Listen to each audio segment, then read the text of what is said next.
they'll come from where they say West Virginia is. It is the only West state. We have North and South Dakota. We have North and South Carolina. Why is it just Virginia? And then there's West Virginia. The fair runs at midnight, my friends. Find me.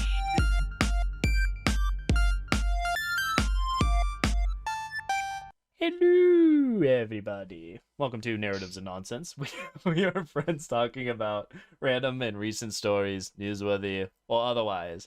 Who are you? What be you? As always, it's I, the Eldritch Blaster, the five-stringed master, the devourer of the onion rings, the holder of absolutely no rings, the crownless king. Oh gosh, we went to Culver's earlier this week, and I got just tenders by themselves, and like an onion ring managed to sneak its way into my tender box, and I was just like, oh fuck yeah. Yeah. Like my day was made. I was from like that that alone. at Burger King. Your fries would sometimes end up with a couple onion rings. It's just like, oh, look at this little like throw treat. these on the burger. Hell yeah. Oh my gosh. This is Jordan. You also may know me as Gillidan or Gildan for the win. And boy, oh boy, this last week's been interesting. Connor, how have you been? What's new in life? For a 4-day week, it sure felt long. Like work was just awesome. Yeah. It wasn't really a 4-day week, I guess. It's been pretty crappy weather-wise. Weather's been cold. I was installing a door like every day this week. Friday was supposed to have off. Had to go in to help get a door unstuck because our backup guy didn't pick up. So that was great, but I got paid a decent chunk of change for doing so, which was nice. The power of Good Friday. Yeah, and then other than that, on more fun news, I started painting up some new models for a DM I know actually, so I don't have to paint more Space Marines. Thank God. I love my Space Marines. It's all the same color scheme, and most of it's just purple armor, and I'm just like so tired of staring at alien purple. Like, I'm I'm gonna paint some zombies now. I don't know why he wants me to paint them. It's a great question. It's because you consistently paint. That's what it is. It's the. I was gonna. Yeah. What's the Bruce Lee quote? Like, I don't fear the man that's done 10,000 punches. I fear the man that's painted one 10,000 times. That's you. But the thing, like, it's not even that like I have any execution. It's just I do it. Yeah. Like so much of this. That's the thing with Warhammer. You ever want to get into it? It's not about doing the best paint job. Like if you want to do that, you should start with single figures, whatever. Yeah. But literally, if you put paint on a model, you have gotten further than 80% of people. Like painted model on a table, you're a god. It doesn't even matter if it's good or whatever. Like yeah. Oh, that's funny. And on that, I was playing a little Kill Team this week. It's like a smaller scale version of Warhammer, and if you're ever trying to get into 40K, it's a great place to start because it's only like 10 models. But I got to play a bit of that. So I did get some painted models on the tabletop this week, which is Killer. The biggest victory. The biggest victory right there, man. Nothing. Like I don't play a lot of like League. Like I quit playing League of Legends. Like, mostly over Warhammer, just because it's like, oh my god, this is such a better use of my time. This little thing I made. I don't have to be toxic. I get so much more fulfillment out of this creation that I have birthed into the world. I could totally get my butt kicked. Granted, I didn't. I actually did pretty well. But I could totally get my butt kicked. And I'm like, I don't care because I got my painted models on the tabletop and I'm having fun at my shop. Either way. Absolutely. It ended up being a good week. No, that's good. That's good. I'll be honest. I'm dying a little bit. I went to dance on Thursday. It was a smaller class and I'm sore. I'm hurting. It's the worst. I need to do it more because health and exercise and all that jazz. Besides that, goodness, we started Reach and are currently churning through it.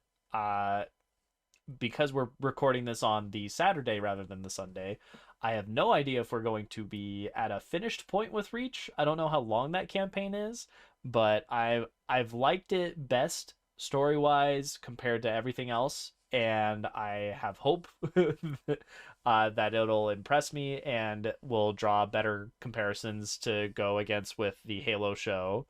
Otherwise, goodness, we're in the Undercity on Terrace for Knights of the Old Republic. That's with my buddy Marcus, and then for Kingdom Hearts, we're getting into the good shit with Chain of Memories. So Riku has showed up. For those that know Chain of Memories, you know his deal. For those that don't, like John, it'll be a very interesting revelation to see what's going on with Riku and Namine and all the Organization 13 members. I don't know if they've actually said that it's Organization 13 yet, or if they've just said the name Organization. We know that there's at least 4 people, so that's entertaining. And we had an interesting discussion about Kingdom Hearts lore because when I was talking to John about like his predictions for the story, he said something to the effect of he thought that this was going to be like this overwhelming journey, and he's like catching things as he's going along with it. And I kind of looked at him like, yeah, it's something where people expect they're going to like take a bite into, I don't know, like a Carolina Reaper, and it's just going to be like you take one little bit and suddenly like everything it has whole new definitions and meanings, and it's bogus. Nothing makes sense. You're crying, your nose is bleeding out your face or whatever. And really what we ended up comparing it to is it's a big smoothie. You're not going to be able to like chug it all down without getting brain freeze, but if you're just sitting there and you take a couple sips at a time as you go along, it's like it's like joining a cult. If you just sip the smoothie a little bit at a time, you'll understand the story. And I'm glad that he's picking up on things and that I get to witness his reactions as we go along. Because boy, oh boy, it's entertaining. Other than that, goodness, it's been like this last week was this weird mix of it's freezing at night and it's hot during the day. And it sounds like we're just getting more into that like warm territory. It's supposed to hit like 80 degrees here in Colorado this next week. Uh, I'm both looking forward to it and also fearing the day because I like cold more than warm. But man, some sunshine is nice. I do not like the cold. Screw the cold. Oh, Hey, uh, go work outside all day. Then talk to me. no, Okay. that is very fair. That is very very fair. I work remote, so it's a lot more temperature See, controlled. But the yeah, luxury that is not having to walk to your car in the morning. right. I don't have to brush off snow all that often. It's pretty nice. Some days it'll snow and it'll just melt away before I even touch the car. Ugh. Um, so besides that, just getting into like the news of the last week. One thing that was really cool to see, there was this article that was posted about something called Camp Haven Sanctuary. So down in Texas, it's something where they've got rules in place where you can't have homeless people setting up shop that like pitching tents and the like on public property. Well, there's this guy named Josiah Ingalls is his name, and what he ended up doing is he said, "All right, you know what? Yes, in my backyard" is how they phrased it in the article. And he literally set up a small homeless sanctuary on his own property where people can, they can get food, the first aid supplies, some clothing. They have a couple of sheds and like a closed off like kitchen area that they've put together. I mean, it really is something where there's a little bit more of a kind of community there. And then at the moment, it said that there were 19 people that are currently living on his property and uh, taking advantage of the kindness he's provided.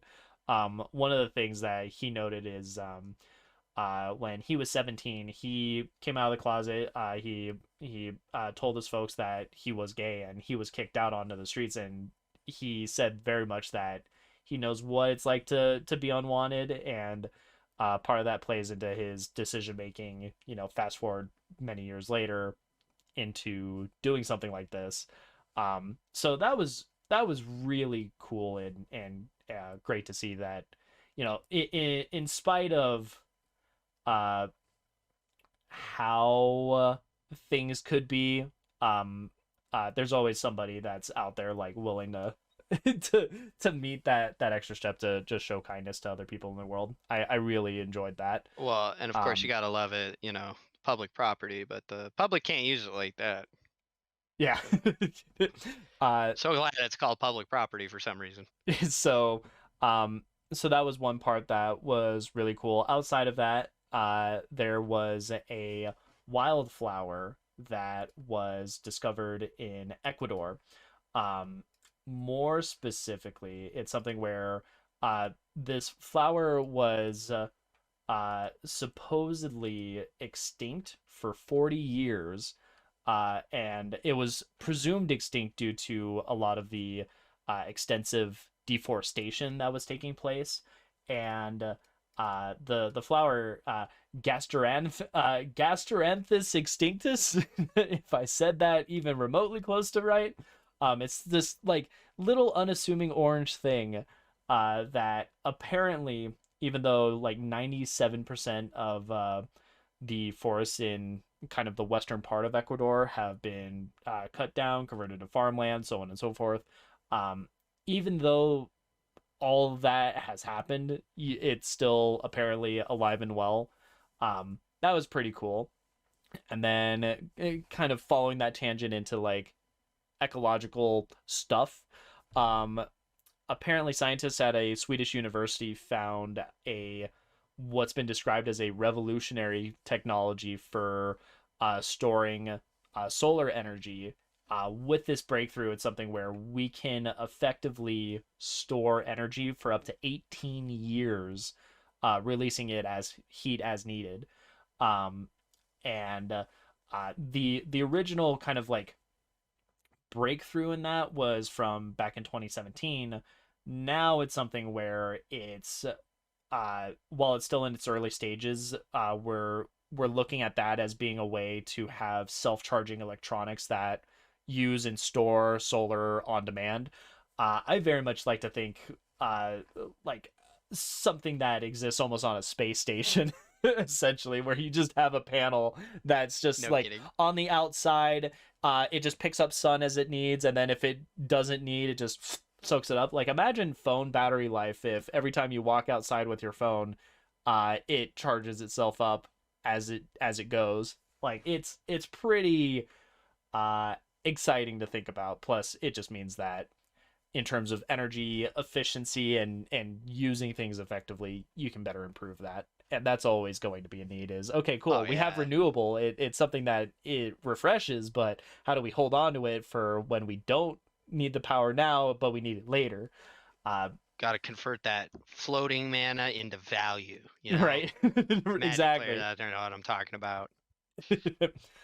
So that was a big thing as far as where we are with solar. Similarly, on the opposite end of the energy spectrum, Quebec has apparently become the first jurisdiction in the world to explicitly ban oil and gas development in its territory.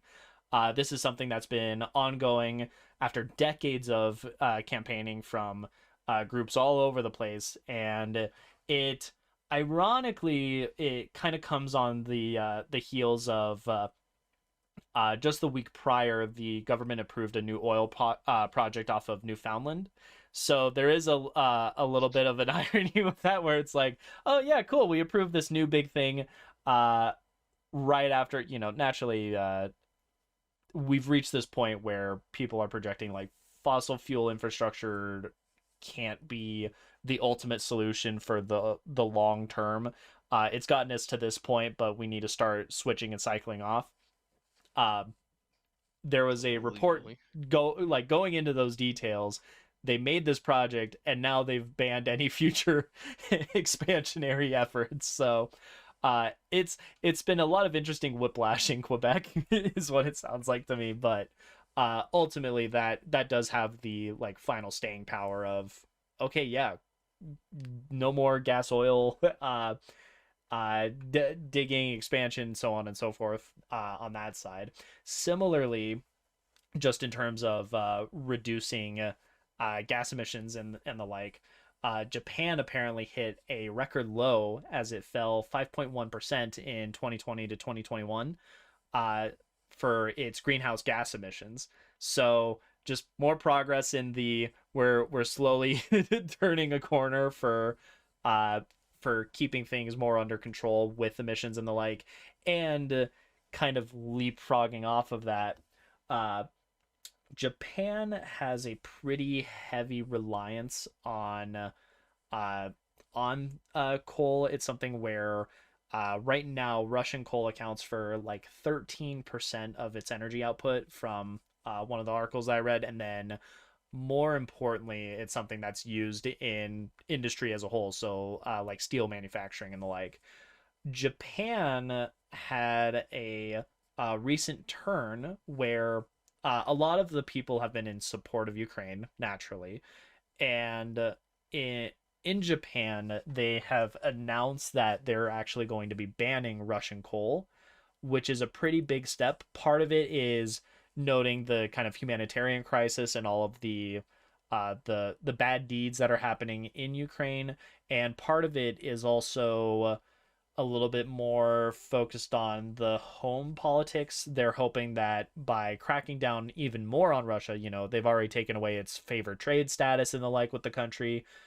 They're hoping that by further cracking down on Russia, it will dissuade countries like China doing similar things in disputed territories in Asia. So it's interesting to see the multiple facets of that kind of coming to play. Part of it's green, part of it's politics, part of it is future politics and decision making. Part of it's just people supporting it. There's a lot that goes into decisions like that, so it's cool to see the different perspectives all playing together in ultimately what I do think is a good thing, and that is from the ecological standpoint, moving away from fossil fuel, from a political standpoint, trying to show world solidarity in, hey, let's keep the peace. Um, To go so on a mini rant about that, yeah, as always, this is always a good thing. Reducing emissions is great. There's nothing bad about that. But I do get worried at some points because I feel like we put a lot of time and money and energy into that, but it's like, but not a lot into actually like getting rid of what's actually in the atmosphere or figuring out how we're actually going yeah, to do that. yeah. So That's uh, the real trick. yeah, and there's a couple of ways. This is not any direct article, but it is stuff that I look into and read about. There's a couple of methods of doing it. One thing is naturally with plants and further boosting the ecological side with whether it's tree planting efforts or forest preservation, that does create a carbon sink because the trees breathe in the carbon dioxide, replace it with oxygen. That's one aspect of it that is pretty Those widespread. trees But oh do yeah, just die though eventually. yeah, and Like it'll and buy that's time. yeah, and that's something where naturally, I keep saying Once naturally. again, never a uh, bad thing to plant a tree. By all means, don't let me yeah, stop you. continuing to Go use right plant ahead. life is always important, and then on the We need more those. scientific side, something that's actually shown a lot of development over the last like decade or two, we've actually started getting to a point where you can effectively pull greenhouse gases out of the atmosphere. I don't know if it's restricted to things like carbon dioxide or carbon monoxide specifically, but we have actually gotten to a point where a I forget what the term would be, but I guess basically just a giant carbon filter. It is something that does exist now, and I believe the price point was for a ton, like a 1 ton metric amount of air. You're able to filter that for about $600, which is not like quite as price restrictive as we initially thought. I mean, it was something where we're like, we need to have massive heaps and hurdles in scientific development in order to effectively terraform the atmosphere. And it's something where we've properly turned a corner where we're like, no, the technology does exist. Now it's about scalability, which is a much Exactly. easier problem to And solve, quote implement. unquote. Yeah, it's Well, implementation now, and okay, cool. Now that we can make this thing, how do we make it faster? How do we make more of it? How do we make it bigger or more efficient? But the technology exists. We're getting there. now There can was a be different implemented. article we were discussing going more in depth about, where in terms of projections, we were scientists are saying that a 1.5 degree increase in global temperature spells really bad news, and we were on the projection of going above 2 degrees. We have now just reached the benchmark of 1.9 degrees. We're still on the like, okay, we got to do something about this, but we are moving in that direction. Things are getting better. Doesn't mean that we need to stop focusing, like, okay, problem solved, we can continue about our day, because it is still an ongoing problem. It's not a the solution has happened, congrats, you passed the test. This is a, no, if you want to keep exercising, you got to go to the gym every morning type of ordeal. So there is good news, hooray. And that's ultimately the goal with things like that, is spreading the good word. um that said, for some more fun, some less fun things, the holidays today, uh probably the one that's on a lot of Americans' minds. Tax day, least fun thing you can think about, but necessary. Get it done. If you haven't already, jump on it now. um, and then for the more entertaining things. So uh, there's a couple of awareness days. One of them is Adult Autism Awareness, just to draw attention to that. Another holiday worth mentioning, especially given that uh, Easter has just come and gone, is Easter Monday.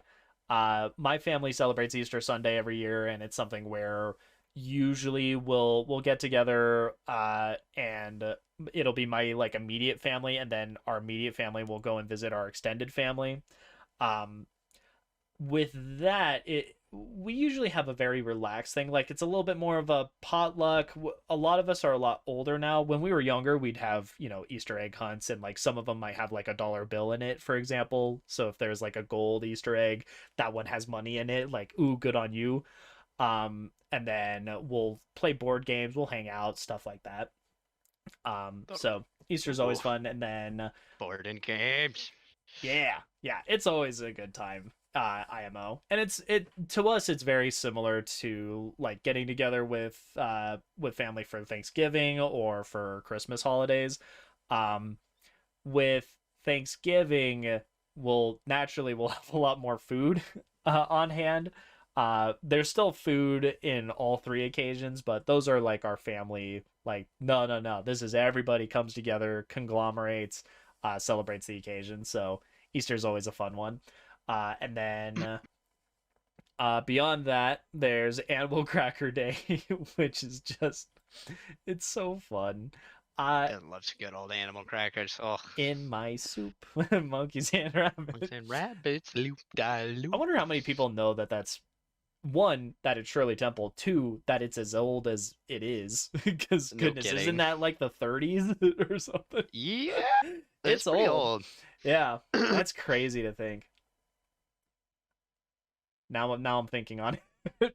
Anyway, so Animal Crackers Day, and then National Lineman Appreciation Day. And we don't mean linemen like quarterbacks in football. We mean like people that lay the electrical lines so that you get power to your household.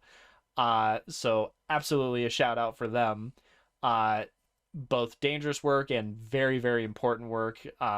One of the highlights for the holiday, just going through again the kind of listed bulletin on it, is the Kiss of Life photo. It's from, I believe, the 1960s. If you haven't seen it, it's pretty powerful to think about, but it is a guy who was unconscious, and the other person is doing life-saving CPR. So it's literally the Kiss of Life, where he's resuscitating him mouth to mouth. But the guy is hanging upside down with like his feet are just slightly out of frame as this guy's doing CPR on him from a pole slightly below. I mean, it's nuts. It's wild to think about. It's one of those like the hero you wouldn't have expected to have happened. Kidding. Feat of humanity, IMO. It's pretty cool. So there's that, and then finally, and I think this is the one that Connor's very very excited about. Uh, Velociraptor Awareness Day. Be fucking aware. Be very aware. They'll come for You you. never know. They'll open your doors. They'll come from where they say West Virginia is. The The ferret runs at midnight, my friends. Find me. myth of West Virginia, the state that supposedly does not exist. I still love that. Supposedly exists. You mean? That does, yes, yes. I I don't know why we went on that tangent. I think in outside of naturally like in joke making fun of a friend, I think another part of it is the fact that why is it only of the U.S. states, mini rant on West Virginia, why is it in the U.S. it is the only West state? We have North and South Dakota, we have North and South Carolina. Why is it just Virginia and then there's West Virginia? That's always been weird to me.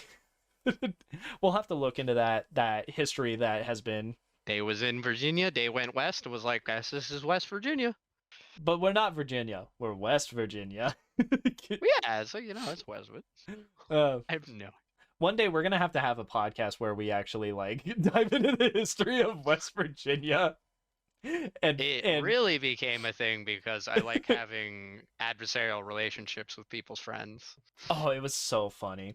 It really caught on through our whole high school friend group, and I don't think I'll ever forget West Virginia. It does not exist. Beautiful. Well, on that note, we'll transition over to the meat of today, and that is the gods must be crazy. I don't have a terrible amount to say about the movie. It's from the 80s. Certainly, it's I would say it released in the 80s. It was like 70s. Yeah. It was made in South Africa. It's I think it's a really fun movie. Like, it's very fun. If you're ever sitting around like I am so tired of Marvel and blockbuster movies, it is a nice refresh, I would say. Yeah, it's like, different. It was an easy watch. It feels like a two-way period piece. One part of it being it is from the 70s and 80s era, but it feels like it emanates some of the older like Charlie Chaplin slapstick era in a lot Very of much, its humor yeah. and how it acts. But it's also for when it came out, it feels like this is part of the dawn of like mockumentary type things. It has a very documentary-esque feel. I think they really nail that aspect of it. Well, and it is made by a guy who made documentaries. Yeah, which So makes part of sense. that It could ties just in. bleed That's through. yeah. Like that's just how he makes movies. Yeah. And then while being this like documentary-esque thing, it still very much has witty humor and an interesting perspective is I think the best gimmick of this movie, where a good chunk of it is from the basis of the San tribe. It's one gentleman, a bushman in the Kalahari Desert. Yeah, Kalahari Desert. The Kalahari Desert, right? And with that It actually is. as like the perspective, yeah, with that as the perspective, you get a very thought-provoking view on,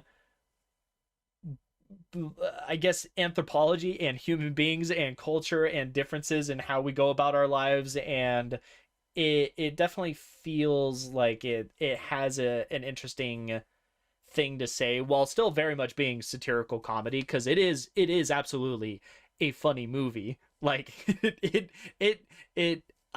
flips the script on a lot of things that we think about, and that's pretty great, especially given that this came out in the 70s and 80s. Before like talking about the plot points and the like, we talked about the cinematography. I do think they nailed the documentary aspect of it. I also feel like to me there's this weird edge of, is this parody or is this budget or is it both? There are shots all throughout the movie where you see the film was clearly rewound on itself, either for runtime or for reaction or editing choices, and I don't know how much of it is one way versus the other. Yeah, it's hard to tell if they're like satirizing like really like B grade movies from the time that would do little things Yeah, like that, or if they're just like, yeah, we need to fill this part, yeah, and we're in South Africa and on a limited budget, so yeah. Like at this point, you have to go through like an editing house to get your movie made. It's with real cut film. Um, it was very interesting. I personally, I think it's hit or miss on whether it's parody or budget. I could definitely see there being an argument for, no, this is the intent, but to me, I felt like it's on that weird line. Um, it may also be the case that because it's very documentary esque, um, it feels like a bigger scope than what the movie might be. Eh, Um, so that's how I felt with the cinematography, music and sound wise. 10 out of 10. I mean, it honestly makes the movie feel that much more like a piece of slapstick, and that's absolutely, really great, it especially gives with it a the lot of sounds. identity. It's very Yeah, defined, and it very doesn't defined way. I'll also say it doesn't ever feel overbearing. I do think with some really old slapstick, the music is like the primary driver throughout the whole thing, and I feel like there are moments in this where the music is kept out. I can't say if that's a pre-planned thing, if it's a budgetary thing, but things like some of the scenes where there's a car that isn't moving how it should. Uh, the music is notably absent, and I think that it adds to some of that comedy because you feel a little bit more like in this guy's shoes for those moments. And Um, that is like the big benefit of it. This is a sound film. Like a lot of slapstick, you go back and all they had was the music score. And in yeah, theaters, they would have a pianist playing an accompaniment to the movie. yeah, So like yeah, it really was all the audio you had. yeah. And now it's something where you get They that. can play with it. They can cut it in. They can cut it out. Exactly, and I do think they use that very well. And then for the acting, I think the acting was very good. Um, is it the best on the block? Absolutely not. But is it serviceable for what the genre is, what this intent is? I think that part was nailed. They were Um, played very believably. yeah, yeah, believably for it being like this is a comedy. Uh, they embrace some of the like campier miscommunication. uh Wait, you didn't see that? No, I didn't see that. What do you mean you didn't see it? Like that kind of back and forth that you get with comedies and back and quick banter. um Just a quick bit of bad, yeah. you know. So It's a quick little flash of bad, yeah. yeah, the acting in it I feel is it serves what it needs to. There, nothing's Oscar worthy, but it's not meant to be, and that's the ticket with it. Now going from that into more of the story beats, I do think uh you absolutely should watch this film because I think that it'll be better without knowing what's gonna happen in it. So here's the insert the spoiler warning. Like, walk away now. You've got 5 seconds. Ho, ha, hu, ha. Okay. The plot exists. It does. um, There's a consistent through line. There's things happen, tension rises. yeah, it has this very interesting uh dichotomy in the beginning where you have the Sun Tribe documentary kind of happening, and then you have the modern day life of in the 70s and 80s, civilized man, cars, streets, lights, those things.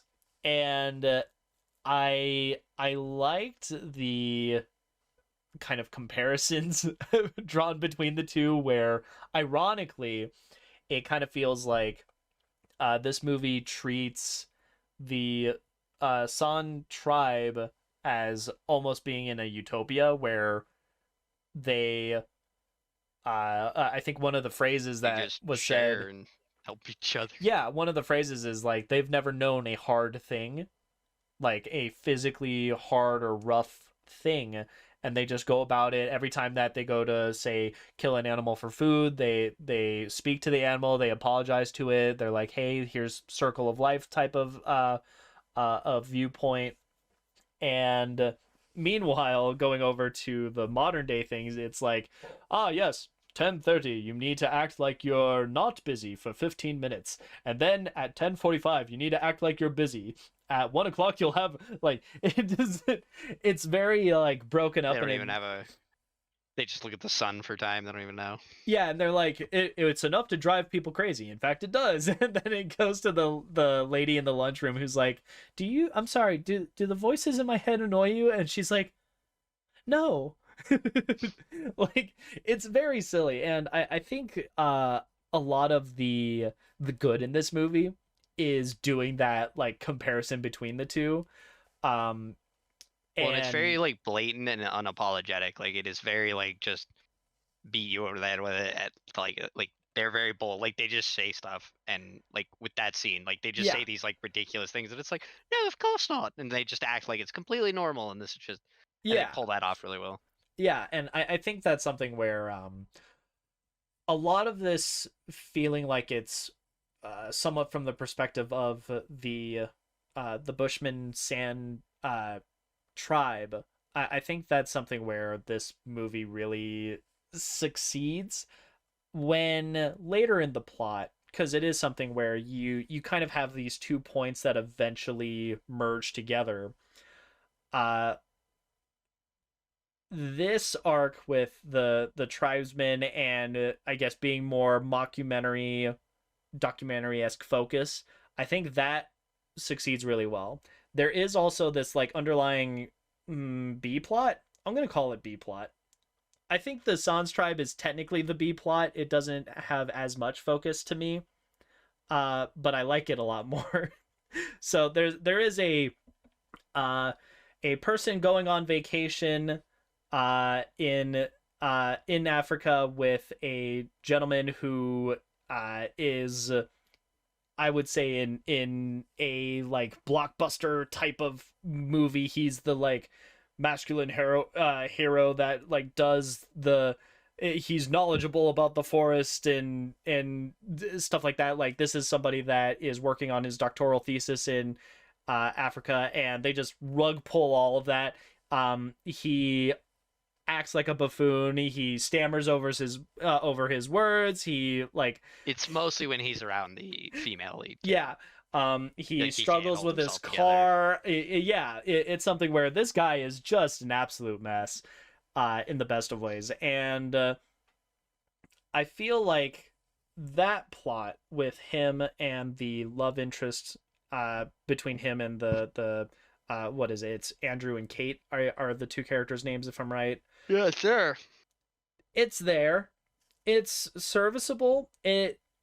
It's funny, but I do think it's a plot that serves more as a vehicle for the means rather than actually being its own thing. It's not interesting in its own right. It's interesting as a delivery mechanism for humor. Um, that said, there are sequels to this movie. I'm actually interested to see how those go, because I do think, again, that the San tribe aspect of it is the most interesting thing. Um, And it is cool. The actual Bushman in this film is actually from the real San tribe from the yes, Kalahari Desert, yes, which is and very sick. yeah, and going from there into things that are a little bit bigger than the movie itself. Um, this movie reminded me of the Nasirema or Nakarema culture. The idea of Hey, this is Nakarima. I the Nakarema are a way of looking at culture anthropology where you take things and you translate it in a different way. Nakarima in itself is actually American, just spelt backwards. And it really Ah. flips the script where like you're talking about this, what is this fictional culture and why are they like squeezing ointments and gels onto hog hairs attached to a stick and then chanting while letting it soak in their mouths, and it's somebody brushing their teeth. Like it feels like there's an aspect of that in this movie, which I feel is very interesting and refreshing. Um, I one always think that's a thing, neat yeah, idea of trying to explain something to people with like no context or like perception of what that is. Like they yeah, don't know what a telephone is, so trying to explain that, or the idea we have these records that we shot out into space with instructions on how to play them yeah, for people who can't yeah. understand human Here's basic speech. math. Here's a man. Here's a woman. Here's Yeah, a song from the 1950s. no Yeah, kidding. it's very very weird, and I think one of the things that's interesting to talk about with this movie is because it is embracing the idea of different cultures view things differently. I think there's an aspect of this movie where it could be considered problematic. Um, I think you could make something like this today, but there would be a lot of things holding it back or keeping it from eventually coming through to fruition, like whether it gets nixed at an exec's office desk or if it's something that's left to like a raunchy animation on YouTube or something. I don't know, but I think it can exist. It would just be in a very different form. Probably have Um, to crowdfund it. Probably, yeah, that's a good way of thinking about it. It does feel like it would be a little bit more from the roots. I'd also say that while this movie could be construed as problematic, the core of the movie is about this uncontacted tribe of bushmen essentially that find a coke bottle, find all these uses, find out that it's hard and it makes people jealous because it's a limited resource, and the person in this tribe goes, you know what, we're going to throw it off the edge of the world, send it back to the gods. The gods must have been crazy for giving us this. And Exactly. then him going out into the wider world, coming across modern man and going, oh, y'all are insane. And I think from that perspective, it's something where when you get the actual core message of the movie, uh, to me, it's something where people could look at this at a glance and think this could be racist. This could be like racially motivated. It could feel weird. Come like when you actually get through the context of it and how it was made and the fact that the gentleman was the actor was actually a bushman from the San tribe. I think it's something where it's weird to see that kind of level of like acknowledgement when this was made. Because, going back to the 70s and 80s, they could have just thrown anybody at it, really. Honestly, it feels Well, like and that's the the only climate. reason it really happened is because the guy who made this had done documentaries on them already, so he would go Yeah, back and visit them, and that's really the only reason. yeah. He It's just liked these people a lot. Yeah, and that's something where I think from a racial perspective, and it's coming from a white man, whatever grain of salt you need to throw on that, do so. Yeah, I don't know go on. everything. I do think that this does treat that aspect respectfully, and it's really interesting given how old this movie is. The thing that I think might be a little bit more problematic is the relationship between the guy and gal, between Andrew and Kate, because there are a lot of Yeah, there's some moments there where they're like, "Oh, this is so funny," and it's like, not really, it's like no. it's some of the Haha, a pieces woman are thinks she might be funny getting sexually assaulted. and Ha ha isn't, but ha. it's like, okay, It's a that should be a little misunderstanding. bit Ha more. ha. Yeah. That could be taken a little bit more seriously, and I think Well, that and would on the be. point of the Mhm. whole like racial thing, I think if you watch like especially through a lot of the scenes where they're both traversing through the environment, so you've got Yeah, Andrew and Kate trying to get Andrew's trying to get Kate to the village so she can be a teacher, because that's what she's trying to do around there. Yeah, Then you got Z, the bushman, walking off and trying to find the Coke bottle, and you see them going through the landscape and how deftly and adeptly Z's able to like get around and do this. And then there's these two, their Range Rover gets stuck. They use a winch. He gets distracted, so the winch pulls the Range Rover all the way up a tree, and just just folly after folly. The truck itself like gets stalled in the middle of a thing. Its brake went out. I mean, it's and with their modern technology, it really becomes a liability more than anything. And then when they don't have it, they're like really screwed at that point. Yeah. So like to me, that's always been my justification of like I definitely don't think it is racist at least, but there may be points where it's not as sensitive as something today would be made, which is not a bad thing. Like if something and I think that ultimately when we were talking about it earlier before starting the podcast, you said this movie feels like it punches up, and it punches up very well, and I think I very much agree with that. I do think it is something to kind of point out a lot of the the troubles that like our modern day like people with vehicles and technology, and at some point insert like suddenly a C plot, there's also this like revolution of sorts that's happening where somebody's trying to get control of the governance and is kind of like they're like guerrilla terrorists trying to like, start a coup. Like there's this C plot that like exists in the corner, and I think that it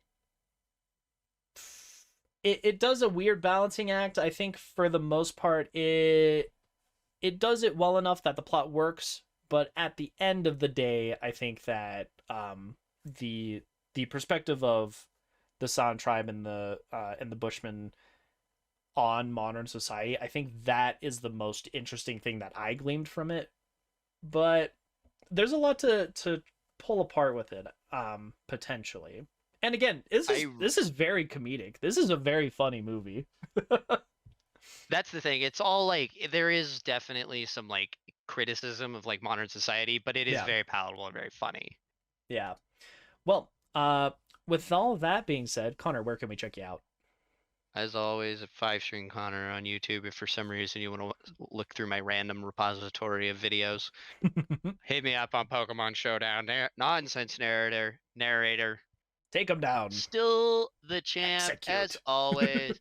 Hit me up in KOF15. If you got tabletop sim and want to play some Warhammer, I'd be down to do that too. That's Steam it, Band Cleric. I haven't played tabletop sim in a while. That's a lot of fun. No kidding. I was gonna say, we'll have to get the Warhammer mod loaded up for you sometime. We can play some Kill Team or something. Oh yeah.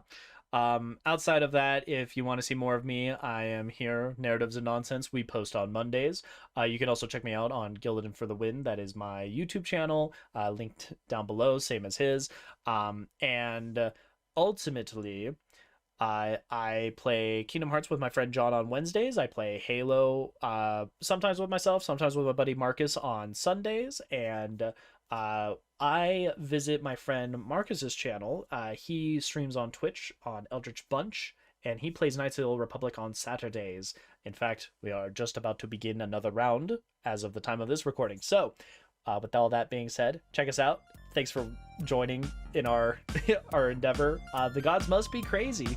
They let us do this. Yeah, they let us do this. Have a good week, everybody.